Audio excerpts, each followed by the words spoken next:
Well, there's a couple of ways. The first thing that I really think is very important, works better at elementary school level, but there are ways to do it in middle and high school, is have a communication log between you and the teacher.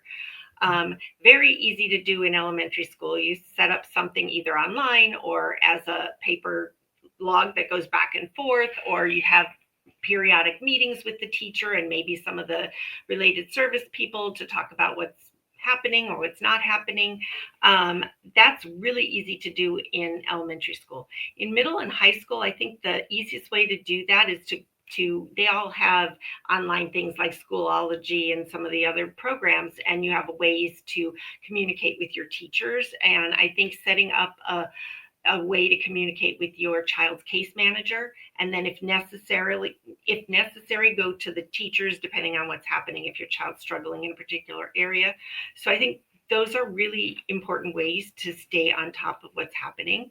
The other thing you can do is whenever your child is supposed to be receiving a related service like a resource specialist program service or speech or OT or any of those related services, their school districts are required to maintain a log of those services. So the service providers will enter their time, the date, who they worked with, the child they worked with, and what they worked on. And parents can always request copies of those logs at any time.